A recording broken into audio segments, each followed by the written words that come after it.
صبح طیبہ میں ہوئی بٹتا ہے باڑا نور کا، صدقہ لینے نور کا آیا ہے تارا نور کا۔ رب تعالیٰ کا ان گنت لا تعداد بے شمار شکر ہے کہ اس نے ہمیں میلاد مصطفیٰ کا عظیم مہینہ ایک بار پھر دیکھنے کا موقع عطا فرمایا، جس ماہ مبارک میں ساری دنیا میں بہاریں آئی، ہر طرف ایمان کی خوشبو مہکی، لوگوں کے دل ذہن معطر ہوئے اور کفر کے اندھیرے چھٹے۔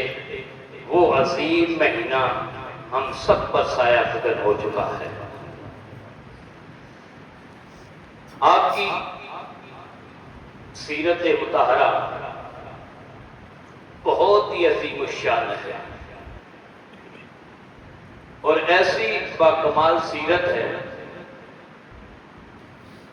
کہ جو باخبر تھے، اہل علم تھے، وہ صدیوں سے انتظار کر رہے تھے کہ ہمیں ایسا عالی شان نبی ملے اور ہم ان کے غلاموں میں داخل ہو کر اپنے مقدر کو سنوار لیں۔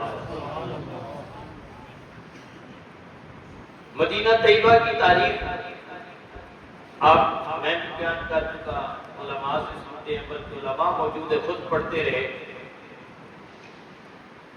علامہ ابن کثیر نے لکھا کہ جو مشہور مدینہ کے دو قبائل ہیں، یہ 1000 سال سے بسے ہی اس لیے تھے کہ یہاں آمنہ کے لال نے آنا ہے، یعنی 1000 سال سے انتظار کر رہے تھے کب دنیا میں ہمارا مقدر چمکے گا اور ہم رسول اللہ صلی اللہ علیہ وسلم کے غلاموں میں شامل ہوں گے۔ اور یہی بات امام اہل سنت امام شاہ احمد رضا فاضل بریلوی رحمۃ اللہ تعالی علیہ کی تھی، صبح طیبہ میں ہوئی بٹتا ہے باڑا نور کا۔ ویسے ذہن میں سوال آتا ہے ولادت تو مکہ میں ہوئی ہے، تو یہ مکہ کا ذکر ہونا چاہیے تھا، طیبہ میں کیوں ہے؟ اصل میں طیبہ میں لوگ کثرت سے انتظار کر رہے تھے، مکہ میں بھی کئی لوگ تھے جنہیں پتا تھا، لیکن انہیں یہ بھی پتا تھا کہ مکہ میں کتنا قیام ہوگا یہ کوئی پکی بات نہیں ہے، لیکن جہاں ہمیشہ قیام کرنا ہے اس خطہ زمین کا نام طیبہ ہے۔ مولدہ بمکہ مہاجر بطیبہ، کہ ہجرت کر کے کسی شہر میں آنا ہے اور پھر یہیں آپ کا مزار انور ہوتا ہے، تو اس لیے آج محبت اثر جو انتظار کر رہے تھے، تو یہی اعلیٰ حضرت نے اس واقعے کی طرف اشارہ فرمایا کہ صبح صبح کے وقت ایک یہودی چیخنے لگا اونچی جگہ کھڑے ہو کر، او آل مدینہ اٹھو جاگو، تم ابھی تک سو رہے ہو، دنیا کے مقدر جاگ اٹھے۔ وہ دوڑتے گئے، جا کر پوچھا کیا ہو گیا؟ وہی بات ہے، نیند سے جگایا ہو تو آدمی ویسے بھی غصے میں ہوتا ہے، جا کر تلخی کی ہوگی، بھائی کون سا حملہ ہو گیا تھا، کون سا دشمن آ گیا، تم نے آدھی رات کو سحری کے وقت ہمیں جگا دیا، تو معاملہ کیا تھا؟ اس نے کہا وہ ستارہ جس کا ہزاروں سال سے انتظار کرتے کا تالا نجم احمد، وہ احمد کا جو ستارہ ہے آج طلوع ہو چکا ہے۔ تو اس کی طرف اعلیٰ حضرت نے اشارہ فرمایا، صبح طیبہ میں ہوئی بٹتا ہے باڑا نور کا، صدقہ لینے نور کا آیا ہے تارا نور کا۔ ویسے تارا خود نورانی ہوتا ہے، لیکن یہ وہ نور ہے جس کا صدقہ تارے بھی لیتے ہیں، ان کے نور میں بھی اس نور سے اضافہ ہوتا ہے، ان کا مقدر بھی چمک اٹھتا ہے۔ تو مدینہ طیبہ میں سرکار دو عالم صلی اللہ علیہ وسلم تشریف لائے تو حضرت عبداللہ بن سلام رضی اللہ تعالی عنہ، یہ مدینہ میں جو یہودی آبادی تھی ان کے سب سے بڑے عالم تھے، یعنی اس وقت ان سے بڑا عالم مدینہ میں کوئی نہیں تھا اور متفقن علیہ عالم تھے۔ بلکہ آپ نے جب ایمان لیا ہے، میں حدیث دوسری بیان کرنے لگا تھا کہ آپ نے فرمایا جب رسول اللہ آئے نا تو سب سے جو پہلا آپ نے کلام فرمایا جو میں نے سنا وہ کیا تھا؟ مقصد تو وہ تھا، لیکن آپ بیان کرتے جب میں ایمان لے آیا نا رسول اللہ صلی اللہ علیہ وسلم کے سامنے چند سوالات پوچھے تو وہ بھی طویل حدیث ہے بخاری شریف میں. تو آخر میں جب ساری چیزیں دیکھ لی، مزید پرکھ لیا، جان لیا، تو عرض کی یا رسول اللہ جو یہودی ہیں نا ان کا ایک جیسا مزاج ہی نہیں رہتا. یہ سمجھ لے پل تولا ہے پل ماشا ہے. منٹ پہلے کسی کی شانیں بیان کر رہے ہوں گے اور ذرا سا سمجھا یہ ہمارے خلاف جا رہا ہے تو فوراً پلٹا کھائیں گے، اس کی مذمت شروع کر دیں گے. تو میں اندر چھپ جاتا ہوں کہ یہودی قبائل آئیں گے، آپ ان سے پوچھیے گا عبداللہ بن سلام جو ہے کیسا بندہ ہے. تو وہ آئے، آپ ایئرپورٹ پہ ہوں گے، وہ آئے تو میں نے پوچھا سرکار دو عالم صلی اللہ علیہ وسلم سے تمہارے اندر عبداللہ بن سلام کا سٹیٹس کیا ہے، مرتبہ کیا، مفہوم ہے بیان کر رہا ہوں. تو کہا جی بہت بڑے عالم ہیں، بہت بڑے عالم کے بیٹے ہیں، عالم ابن عالم ہیں، دونوں بڑی شان والے تھے، ان جیسا ہم میں کوئی عالم نہیں ہے. جب یہ بات کی نا تو سرکار دو عالم صلی اللہ علیہ وسلم کے پیچھے سے عبداللہ بن سلام جیسے ظاہر ہوئے نا تو انہیں پتہ چل گیا معاملہ پلٹ چکا ہے. یہ تو اندر ہے، جس کا مطلب ہے یہ تو ان کا مقدر تو جا کے ہے. اب فوراً پلٹا کہا یہ بھی بہت برا ہے، اس کا باپ بھی ایسا کیسا. یعنی وہی جو انہوں نے کہا تھا کہ یہ ایک لمحے میں پلٹا کھاتے ہیں، وہی ان کے سامنے ہو. تو حضرت عبداللہ بن سلام فرماتے ہیں جب رسول اللہ آئے نا تو صحابہ بار بار کہہ رہے تھے وہ اللہ کے نبی آگے، اللہ کے رسول آگے، اللہ کے نبی آگے. یہ کانوں میں آواز ہوتی اور یہودیوں کے اندر تصور نبوت تو تھا اور یہ بھی پتا تھا کہ ایک نبی نے آنا ہے. کہتے ہیں اس مجمع میں بھی چل پڑا کہ دیکھوں سے کون آ رہا ہے. کہتے ہیں جیسے ہی میری بددعا کے مکھڑے پر نظر پڑی تو مجھے پتا چل گیا یہ چہرہ جوتوں کا چہرہ نہیں ہے، یہ کسی کذاب کا چہرہ نہیں ہو سکتی، یہ سچے کا ہی چہرہ ہے. تو آپ فرماتے پہلا جو آپ نے کلام فرمایا نا کیا تھا؟ آپ نے فرمایا افش السلام، اس سلام کو پھیلاؤ، اطعموا الطعام، لوگوں کو کھانا کھلاؤ. یہ پہلی دو چیزیں بیان کی. ساتھ فرمایا صلہ رحمی، جوڑ کے رکھو لوگوں کے ساتھ جیتا ناتا، اور رات کی نمازیں پڑھنا. یہ چار چیزیں بیان کی.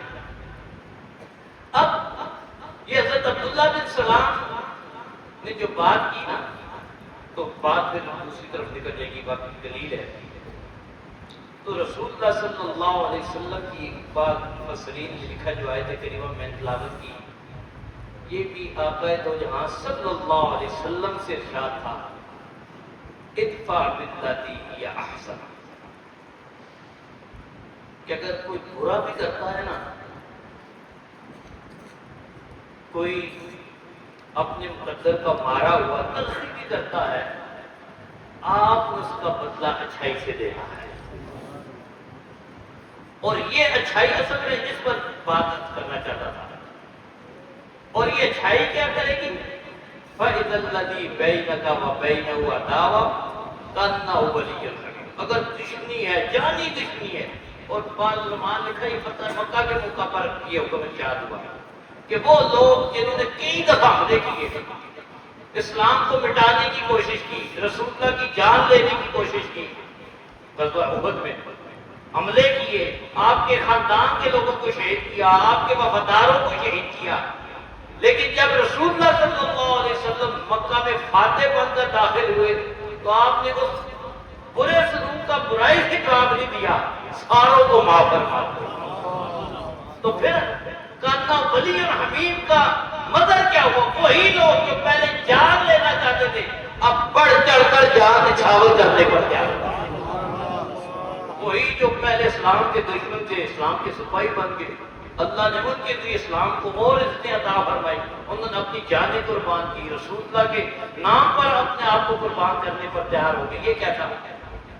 فَإِذَا الَّذِي بَيْنَكَ وَبَيْنَهُ عَدَاوَةٌ كَأَنَّهُ وَلِيٌّ حَمِيمٌ. تو رسول اللہ کی یہ جو صفت ہے، بخاری شریف میں حضرت عطا بن یسار رضی اللہ تعالیٰ عنہ، حضرت عبداللہ بن عمر بن عاص رضی اللہ تعالیٰ عنہ سے ایک موقع پر پوچھا کہ حضرت عبداللہ بن سلام تو تھے ہی تھے، تو انہیں بھی تورات کا بڑا علم تھا. اب یہ میں تلاش کرتا رہا لیکن مجھے نہیں ملا کہ حضرت عبداللہ بن عمر نے کہاں تو رات کا علم حاصل کیا؟ کیونکہ یہ تو مکہ کے تھے. چلو مدینہ طیبہ کے اصل ہوتے باشندے تو چل ایک ہوتا ہے کہ یہودی قریب تھے، وہاں سے علم ہوا. پھر لگتا ہے یہ شاید اسلام لانے کے بعد آپ جو کتابیں پڑھی، کیونکہ روایت بخاری میں ہے. تو انہوں نے کہا کہ رسول اللہ صلی اللہ علیہ وسلم کی شان صفات قرآن میں موجود ہے. آپ نے فرمایا اجل انہ لموصوف ببعض صفاتی فی القرآن، کہ جو تورات میں رسول اللہ صلی اللہ علیہ وسلم کی نعت شان بیان ہوئی ہے اس کا بعض حصہ قرآن میں موجود ہے. وہ پھر اس آیت کی طرف اشارہ فرمایا انا ارسلناک شاہدا ومبشرا ونذیرا، یہاں تک تو قرآن میں ہے. پھر آگے وحفظا للامین، امیوں کے لیے آپ حافظ ہوں گے. سوارا مجھے حدیث کے الفاظ یاد نہیں ہیں، آگے سمیتک المتوکل، لیکن جو اصل مقصود الفاظ ہے کہ لیس بفلس ولا غلیظ ولا صحاب بالاسفار. ان کی شان کیا ہوگی؟ ان کی زبان پر تلسی نہیں آئے گی، ہمیشہ مٹھاس ہوگی. یہ جن کا ذکر تو رات میں، جن کی آمد کا ذکر ہے، ان کی ایک شان تو رات والوں کو بھی پتا تھی کہ ان کی زبان پر تلخی نہیں ہوگی، چاہے کوئی جتنا بھی تنگ کر دے. اور دنیا نے تنگ کیا لیکن آپ کی زبان سے دعائی نکلتی. طائف والوں کا معاملہ آپ کے سامنے ہے، کیسا سلوک انہوں نے کیا، کتنی تکالیف دی. اور فرشتے حاضر ہو گئے، یا رسول ہمیں اجازت دے ہم آپ کا انتقام لیں. لیکن رسول اللہ نے ان کے لیے ہدایت کی دعائیں فرمائی. یہ کیا تھا؟ لیس بفلس ولا، نہ سخت دل ہے، نہ زبان ترش ہے، نہ دل کی سختی ہے. اور دوسرا کیا ہے؟ ولا صحاب بالاسواق، کی بازاروں میں تو چیخ کر بات بھی نہیں کرتے. اور پھر کیا ہے کہ برائی کا بدلہ برائی سے بھی دیتے. ولیکن یعفو ویغفر، ان کی شان کیا ہے؟ لوگوں کو معاف کر دیں گے، ان کو بخش دیں گے. اور یہی حضرت مولا مرتضیٰ کرم اللہ وجہ ایک واقعہ لکھتے ہیں. آپ سے حدیث نقل لکھی تو امام حاکم کے مستدرک میں ہے کہ جریجرہ نام کا ایک یہودی جس نے کسی دور میں رسول اللہ کو قرض دیا تھا، کوئی دینار درہم تھے اس کے آپ کے ذمہ، تو ایک دن آپ کے پاس آ گیا اور آ کر کہنے لگا میرے پیسے دے، میں پیسے لینے آیا ہوں. تو آپ نے فرمایا بھائی اس وقت میرے پاس پیسے نہیں ہیں، جائیداد بھی میں نہیں دے سکتا. تو کہنے لگا لا یفارق حتی تؤتینی حقی، میں اس وقت تک آپ کو چھوڑوں گا نہیں جب تک آپ میرا حق نہیں دیتے. اچھا اس نے شاید مال کی وجہ سے نہ چھوڑنے کی بات کی، لیکن سرکار دو عالم صلی اللہ علیہ وسلم ٹھیک ہے میں بھی نہیں چھوڑتا، تیرے ساتھ ہی بیٹھ. اب یہ اور معنی میں تھا، اگر تو دنیا کے لیے ہمیں نہیں چھوڑتا تو پھر دین کے لیے ہم بھی تمہیں نہیں چھوڑیں گے. وہ کسی بڑی بات کی نا، لجپال فرید توڑتے نہیں، کسی باں پھاڑ لیں پھر چھوڑتے نہیں. اور اصل میں وہ پیسے لینے بھی نہیں آیا تھا، وہ بھی کچھ اور لینے آیا تھا. بیٹھ گیا. مولا علی لکھتے ہیں زور کی نماز پڑھی ہوئی، عصر کی پڑھی ہوئی، مغرب پڑھی ہوئی، عشاء پڑھی ہوئی، اس نے آپ کو وہاں سے جانے نہ دیا. اچھا اب دور رسالت صحابہ جیسے وفادار، جرت مند، غیرت مند، ساری شان اور اپنا تن من دھن چھاور کرنے والے غلام، اور یہ سمجھتے کہ کمانڈو تو ان کے سامنے کچھ بھی نہیں ہے نا.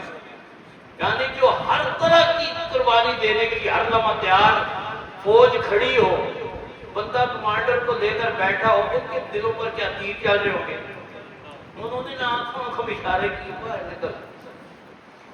ظاہری بات ہے زبان سے تو اونچی بات نہیں کر سکتے، ادب کا تقاضا ہے سرکار، لیکن رسول اللہ کی نظروں سے بات کیتا تیری. آپ نے فرمایا کیا اشارے کر رہے ہو؟ حقدار کا حق ہوتا ہے. یہ بھی تھا چاہے ذمہ ہے مسلمان نہیں ہے لیکن اس کا حق ہے، ذمہ پر بھی ظلم کی اجازت نہیں. بیٹھے رات وہیں گزری. جب آگے ثم ترحل النهار، اگلے دن کا سورج چڑھا، وہ ساری رات آزماتا رہا، سارا دن آزماتا رہا، کہا کیا؟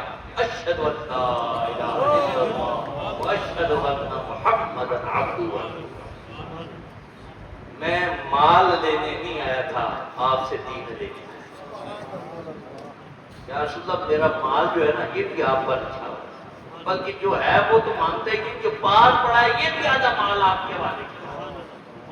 میں آیا کہ ما فعلتو الذی فعلتو الا لانظر الی نعتک فی التوراۃ۔ میں نے جتنا 1.5 دن لگایا ہے یہ صرف مال کے لیے نہیں، یہ آپ کی نعت دیکھ رہا تھا، تورات میں تو لکھی ہوئی ہے، عملی صورت کہاں نظر آتی ہے؟ وہ جو خود کے قرآن کی بات ہے نا، وہ جو نعت تورات میں لکھی ہے عملی صورت میں اپنے سامنے جب دیکھی تو پھر ایک لمحہ نہیں لگایا، وہیں پر ایمان ہے۔ تو کیا تھا؟ ادفع باللتی ہی احسن فاذا الذی بینک وبینہ عداوۃ کانہ ولی حمیم۔ کہ برائی کا بدلہ بھی سرکار اچھائی سے دی۔ ٹھیک ہے، کفار کے ساتھ جب مقابلہ ہوتا تھا رسول اللہ سے بڑھ کر بہادر بھی کوئی نہیں تھا، صحابہ سے بڑھ کر بہادر بھی کوئی نہیں تھا، لیکن آپس کا معاملہ جب آئے رحماء بینہم، میدان جنگ کا انداز اور ہے، ویسے کافروں کے ساتھ بڑے میٹھے ہیں، بڑی خوبصورت بات کرنی ہے، اور جو بندہ بیٹھتا ملتا آپ کا کردار دیکھتا، وہ دلائل کم دیکھتا، کردار دیکھ کر مومن ہو جاتا۔ صحابہ کے دور میں یہی ہوتا تھا، یہ نہیں کہ وہ صحابہ مناظرے کرتے رہے، میرے ذہن میں تو ہو سکتا ہے کوئی ایک آدمی مناظرہ ہو کافروں کے ساتھ، مناظرہ مجھے صحابہ کا کوئی نہیں ملتا، وہ صحابہ کا کردار دیکھتے تھے، رسول اللہ کی سیرت کی جھلک ان میں دیکھتے تھے، خود کلمہ پڑھتے تھے۔ آج ہم مناظرے بھی کرتے ہیں، بلکہ اب تو حالات یہ ہے نا، ہمارے مناظرے میں ہم اسلام سے نکالنے پر زور رہتا ہے، داخل والا تو دروازہ ہم نے ویسے بڑا چھوٹی سی کھڑکی رکھی ہوئی ہے، کوئی غریب مشکل سی اندر داخل ہوتا ہے، ہائی وے ہم نے خروج کی رکھی ہوئی ہے۔ لیکن ان لوگوں کا طریقہ کیا تھا، یہاں کے اولیاء کا طریقہ کیا تھا؟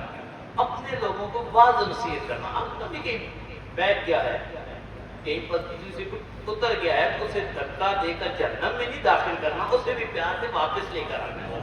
یہ رسول اللہ کی سیرت ہے۔ بلکہ فقہاء نے یہ لکھا جو مرتد ہو جائے 3 دن اس سے بھی باز کرو، اس کا بھی جو ذہن بہک گیا ہے کوشش کرو واپس آ جائے۔ یہ نہیں کہ فوراً کروا، ٹھیک ہے وہ بھی جائز ہے قاضی کے لیے، لیکن وہاں بھی طریقہ یہ رکھا کہ 1 دن 2 دن 3 دن اسے اسلام پیش کرو، اس کا جو اشکال ہے اسے دور کرنے کی کوشش کرو، کیونکہ رسول اللہ صلی اللہ علیہ وسلم اس پر راضی نہیں ہے کہ لوگ کو عابد بنائیں، وہ اس پر خوش ہوتے ہیں لوگوں کو ایمان کا راستہ دیں، ان کی امت بڑھے۔ تو اللہ تعالیٰ ہمیں سرکار دو عالم صلی اللہ علیہ وسلم کی صحیح معنوں میں سیرت پر عمل کرنے کی توفیق عطا فرمائے۔